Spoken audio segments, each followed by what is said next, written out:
শ্রীমতী রাধারানী চেতন পেয়ে বললেন, শ্যাম কোথায় রাখলি? বলেন যে শ্রবণে বদন দিয়া কহে কৃষ্ণ নাম, জাগে উঠিয়া বলে কহে ঘনশ্যাম। বলছি, ও তুমি ভালোবেসে ছিলে তো? বেশ, তো অমন করে কাঁদছিস কেন?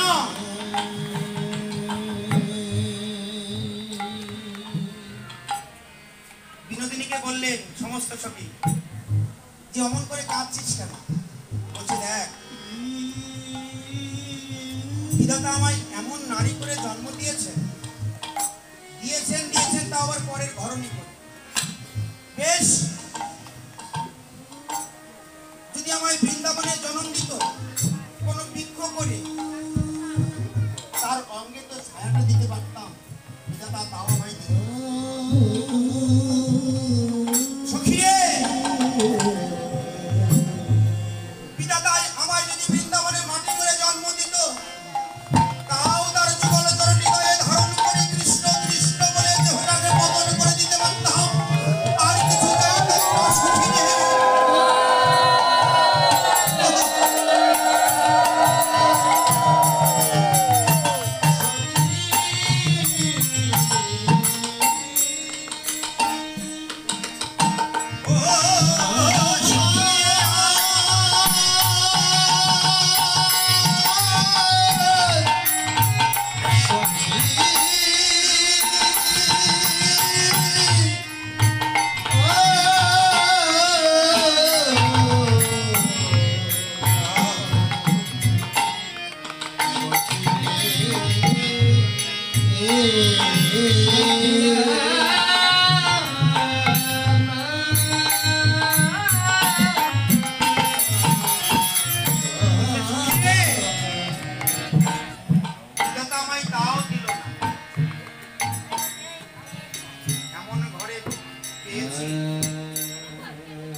রাজা পথ দিয়ে হেঁটে যাচ্ছেন তো দূর থেকে দেখতে পায় একটা ছোট্ট রমণী, ফুটফুটে সুন্দর যুবতী মেয়ে গোধূলি বেলায় কাঁকে কলসি নিয়ে নদীতে জল ভরতে যাচ্ছে।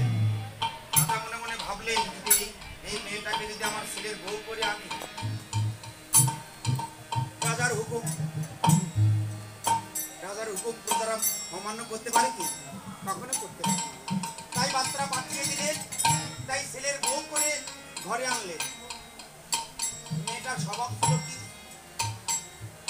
আসবার কালে সব কিছু ফেলে ধুয়ে ভগবানের দেখি তার আরাধ্য দেবতা সেই মূর্তিটা আঁচলে করে ঢেকে এনেছে। মা বলছেন, এই তুই সব কিছু ফেলে দিয়ে এই ঠাকুরের ছবিটা বুকের মধ্যে করে নিলি, তাও যাচ্ছিস রাজার বধূ হয়ে, তাহলে তোকে যে পাগল বলবে মানুষ। বলছে, মা, যদি এই জগতে মানুষ সবাই পাগল বলে বলুন, তোমাদের ভালোবাসা আমি ত্যাগ করেছি, তোমাদের স্নেহ মমতা ত্যাগ করেছি। যে আমার আরাধ্য দেবতা ভজন সাধনা করতাম ত্রিসন্ধ্যা, তাকে তুমি আর বাধা দিও না, আমাকে দিয়ে দাও।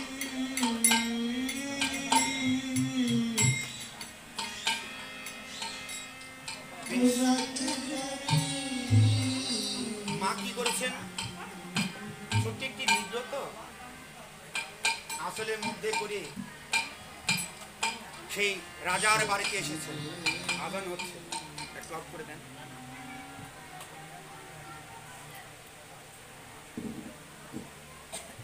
বেশ যত্ন করে হৃদয়ের মধ্যে করে লুকিয়ে এনে কোন একটি ঘরের কোণে বসিয়ে সবাই ঘুমিয়ে আছে। প্রভাত কালে উঠে ফুল তুলে তুলসী তুলে ভগবানের চরণে দিয়ে কাঁদছেন। বলছে, গোবিন্দ, আমি তো কখনো চাইনি রাজার দুলালি হতে, তাও তুমি কৃপা করে করুণা করে আমার রাজার দুলালি করে দিলে। ধন্য এই মনুষ্য জনম, ধন্য। একটা মা বুঝতে পারে যদি কোনো ভালো একটি পরিবারের সঙ্গে তার মেয়েটাকে বিবাহ দিতে পারে, খেতে পাক বা না পাক, যদি ফোনে শুনতে পায় মেয়েটা শান্তিতে আছে, মাও শান্তিতে আছে। তাই বুকের মধ্যে করে যে বিগ্রহটা এনেছেন, ঘরে এক কোণে বসিয়ে যখন কৃষ্ণ কৃষ্ণ বলে কাঁদছেন, বলছে গোবিন্দ আর কিছু চাই বা না চাই, এই জগতে কিছু দিতে পারি বা না পারি, যেন কৃষ্ণ বলে কাঁদতে পারি, আমি আর কিছু চাই না। যখন এইভাবে ব্যাকুল হয়ে কাঁদছেন, রাজা ছুটে আসছেন। কে? ঘরে এক কোণে বসে বসে কাঁদছেন, বলছে বাবা আমি।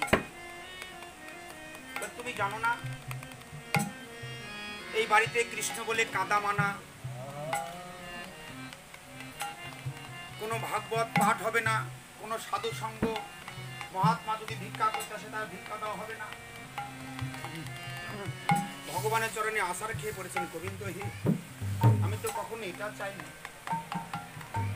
তুমি বিষয় দিয়েছ বেশ, আমি বিষয় চাই না, তাও তুমি কৃষ্ণ নাম আমার পদম থেকে তুমি কেড়ে দিও না। হে গোবিন্দ হে, এই বিষয়ের বিষয় বিষ প্রাণ আমি করতে চাই না, আমি এই বিষয়ে থেকে বিষের মধ্যে থেকে অমৃত সুধা কিছু নাম পেতে চাই।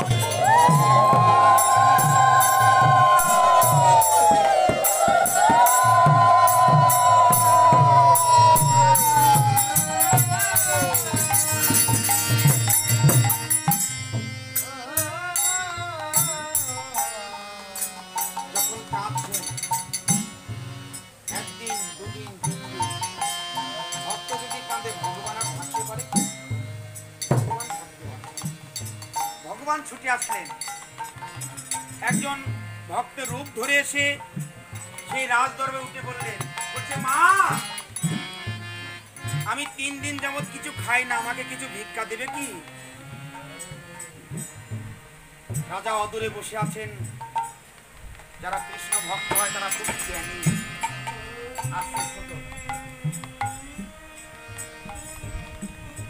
তা বলছে বাবা দেখো আমরা পুরাতন খাই, নতুন কোনো কিছুর আমদানি নাই। এই কথা শোনা মাত্র সেই সাধু সেই বাড়ি থেকে বের হয়ে চলে গেলেন। রাজা দূর থেকে দেখছেন যে একজন ভিখারি আসলেন আবার চলে গেলেন, বোমা তো বলল না যে আমরা ভিক্ষা দিতে পারবো না, তাহলে এই কথা শোনা মাত্রই তিনি চলে গেলেন। কারণটা কি? মনে একটু খটকা দিলেন, বলছে বোমা কি বাবা তুমি তো বললে না যে আমরা ভিক্ষা দিতে পারবো না, তুমি বললে যে আমরা পুরাতন খাই, নতুন কোনো কিছু আমদানি নাই, এ কথা শোনা মাত্র সেই মহাত্মা আমাদের বাড়ি থেকে চলে গেল কেন?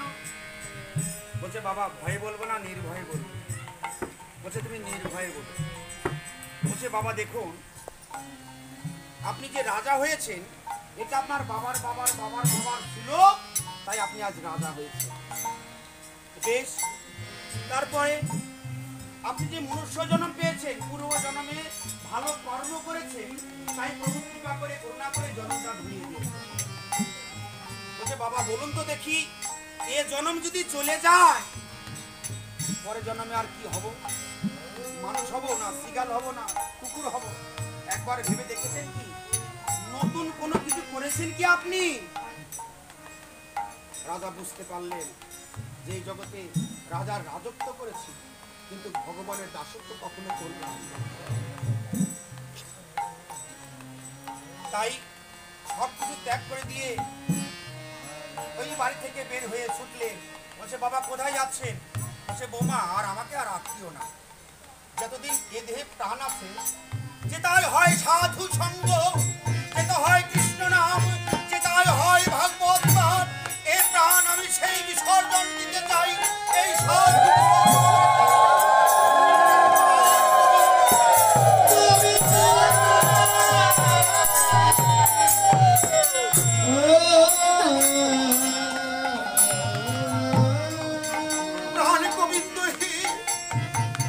যতদিন এ ধরায় থাকি না কেন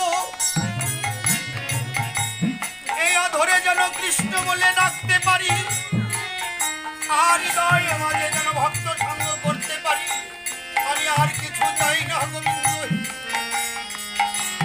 এ বিষয় একদিন বিষয়ে বিষ হয়ে আমাকে আঘাত করবে। যদি কখনো ভক্ত সঙ্গ করতে পারি তাহলে ভগবানের সঙ্গ হয়ে যাবে। আমি রাজার দরবার আর চাই না, আমি চাই না গোবিন্দ।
পাগলিনী হয়ে শ্রীমতী রাধারে কাঁদছেন কেমন করে? আজ অট্টলিকা পরি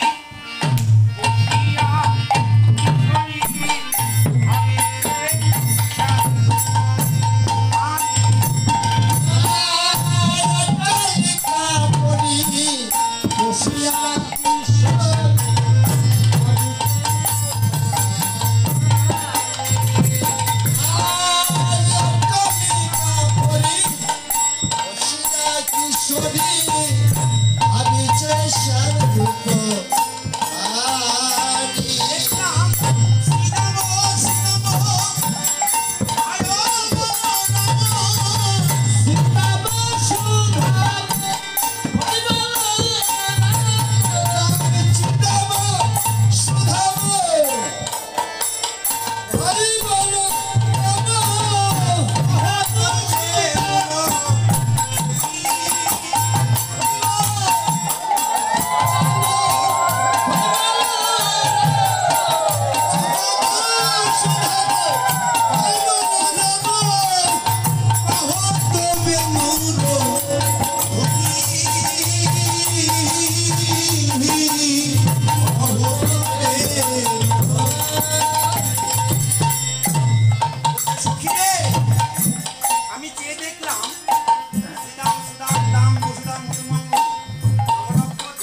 পাড়া প্রতিবেশী বলে যে কেমন বেড়ালি, বলছে তিনি আমাকে যাওয়ার সঙ্গে সঙ্গে বলতেন মা ভালো আছিস তো।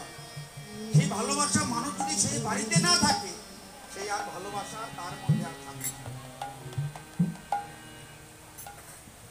তাই দেখিয়া ললিতা হইল বেটিতা তুলিয়া লইল কোলে, কোলে নিয়ে বলছে সখী রে, আমরা সমস্ত দুঃখ কষ্ট তোর কাছে খুলে বলি, আর তুই যদি এমন করে কাঁদিস তাহলে আমরা কার কাছে গিয়ে কাঁদব? আমরা সবকিছু ত্যাগ করে তোর নিকটে এসে আমাদের সমস্ত দুঃখ আনন্দ সুখ বিলাস সব তোকে ভাগ করে দিই, আর তোর কাঁদা বদন দেখলে আমরা সুখে থাকি কি? আমরা যে আর ভালো থাকি না। বলছে অমন করে আর কাঁদিস না। কেন কালে কথা আইলা ললিতা বিশ্বকারের সঙ্গে করি, দেখিয়া ললিতা হইল বেটিতা তুলিয়া লইল কোলে। বলছে শ্যাম কোঠে গেল মোরা যায় চলো সাজিয়া রাখালো বেশ। যখন এই কথা বলেছে, বলছে দেখ সখী, আমাদের শ্যাম কোঠে গেছে, তাই কি আজ আমরা রাখাল সেজে যাবো। যখন শ্রীমতী রাধারানী মনে একটু আনন্দ পেয়েছে, যাক যেমন আপনারা এসেছেন আজকে অনেক কর্ম মধ্যে দিয়ে ত্যাগ করে যে এখানে এসেছেন, এটা আমার কাছে বড় পাওয়া। আপনাদের কাছে কি আছে কিনা তো জানি না, আরো বড় ভগবান যে আপনাদের টেনে এনেছে। তাই বলছে শ্যাম কোঠে গেল মোরা যায় চলো সাজিয়া রাখালো বেশ। সমস্ত সখী শ্রীমতী রাধারানীকে ঘিরে ধরে বলছেন যে আমরা আজ রাখাল সেজে বৃন্দাবনে গমন করব। বেশ ভালো কথা। শ্রীমতী রাধারানী বিধিমতো করে হাসছে, বলছে হে গোবিন্দ, তোমার দেখা পাই বা না পাই, রাখাল সেজে যে বৃন্দাবনে যাবো এটাই আমাদের কাছে বড় আনন্দ।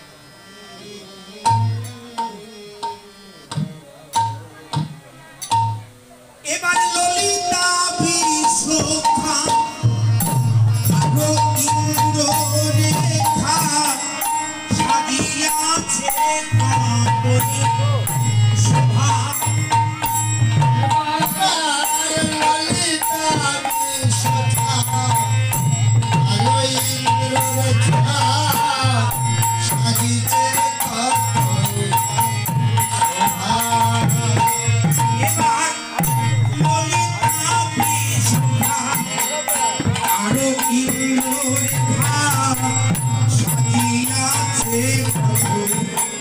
শোভা।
নিজের মতো করে সাজাতে চায় কেন? সেই ভালোবাসার মানুষটাকে পাবে বলে, তাই না? তাই সমস্ত সখীগণ এক এক করে সাজছেন। কেউ শ্রীদাম সাজলেন, কেউ দাম বসুদাম মধুমঙ্গল সাজলেন। অদূরে দাঁড়িয়ে শ্রীমতী রাধারানী মাথায় ঘোমটা দিয়ে মনটা মনিল করে আছেন। কেন? মনে মনে ভাবনা করছেন, যদি আমি কৃষ্ণ হতে পারতাম তাহলে আমার মনের বাসনাটা পূর্ণ হতো। শ্রীমতী রাধারানী মনে মনে ভাবনা করছেন। সবাই সবার মতো সাজতে লাগলেন। কেউ শ্রীদাম সাজলেন, কেউ দাম বসুদাম মধুমঙ্গল, সবাই সাজলেন। কেউ সুবল সাজলেন, সুবল শাখা আদি সমস্ত সখীগণ সেজে তুন্দবিদ্যা বুঝতে পেরেছেন। তুন্দবিদ্যা আসি হাসি হাসি বসি কহায়ে মধুর বচন, শোনো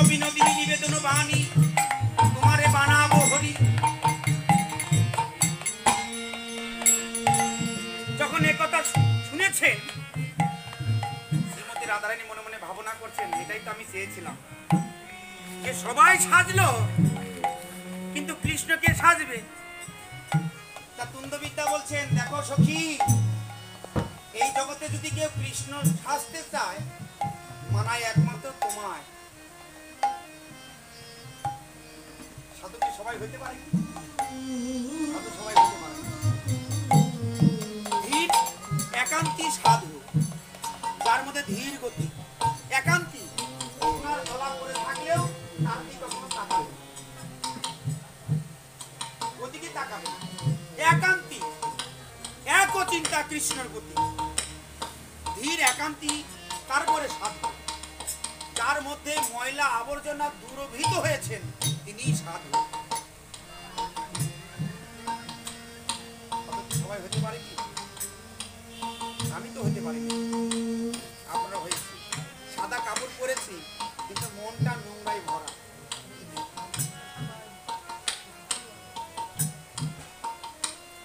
ধীর একান্ত সাধু। বেশ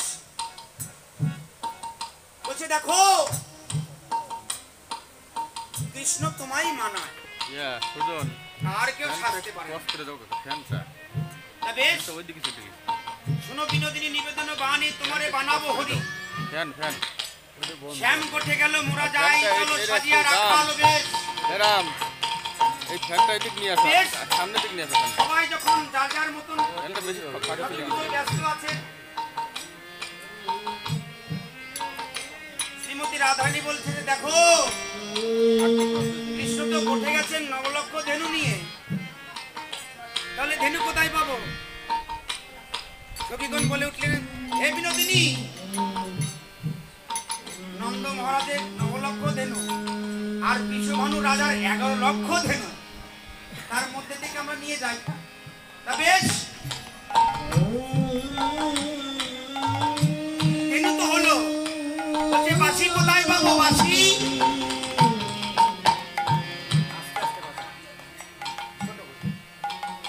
যেন শুনতে পায়, তাহলে বাঁশি কোথায় পাবো? ধেনু তো হলো। তা বেশ, একটা বাঁশের বাঁশি, তার মধ্যে 7টা সিদ্ধ করেছেন, আর এই পাশে একটি, ওই পাশে 7 হাত হলে কত হলো? কথাগুলো বুঝতে পারছেন তো?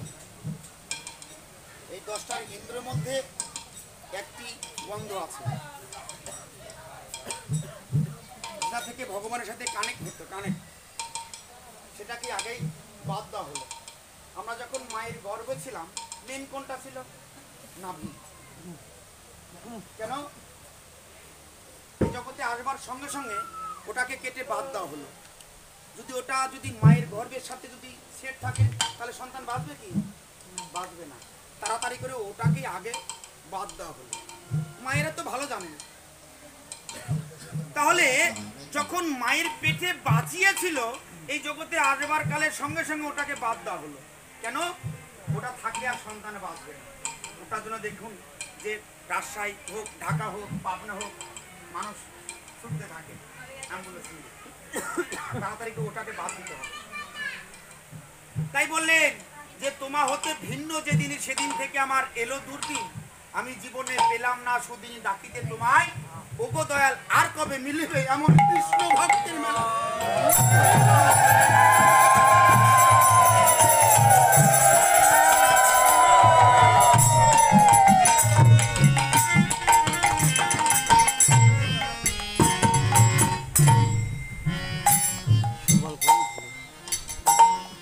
তাহলে দেখুন,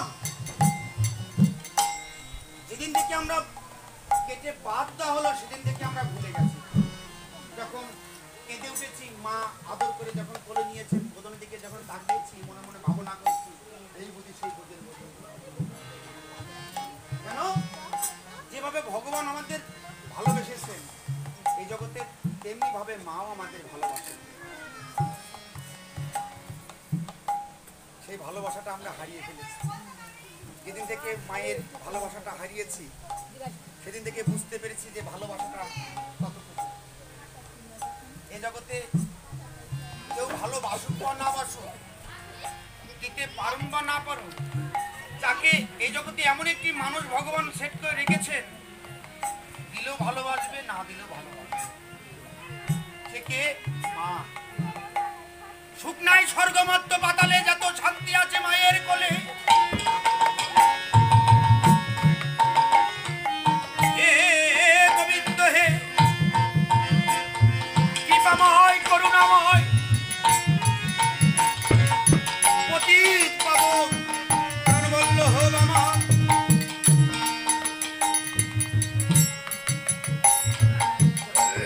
সমস্ত সখীগণ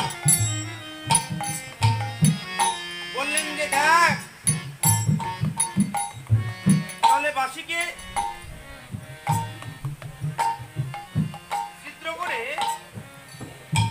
অধরে যখন নিয়েছেন, গুরু ছাড়া কি বাঁশি বাজে কি?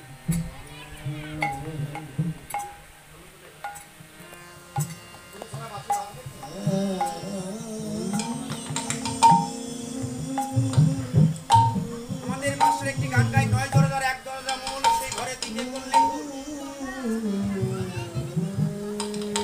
সেই ৯ দরজার ১ দরজা মূল, সেই মূলাধার শ্রী গুরু, তাকে উপাসনা করা যায়, তবে এই দেহটা বাঁচবে। তাহলে এই দেহ বাঁশিটাকে বাজাতে গেলে আগে শ্রী গুরু আশ্রয় নিতে হবে, তবে এই দেহটা বাঁশিটা বাজবে।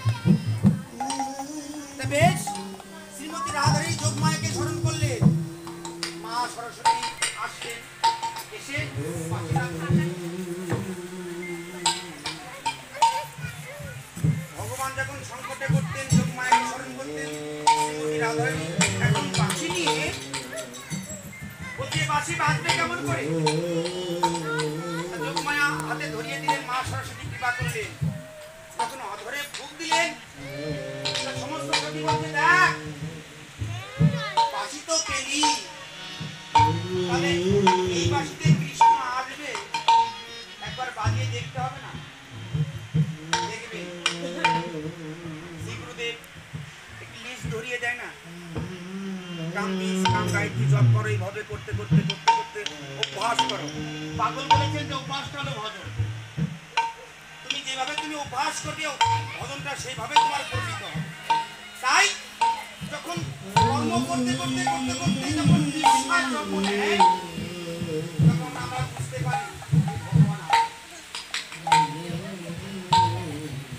যদি লিস্ট ধরিয়ে দিল, কিছুই করলাম না, চালের পাতায় খুঁজে রাখলাম, হবে কি? হবে কি দাদা? কখনো হবে না। কেন হবে না?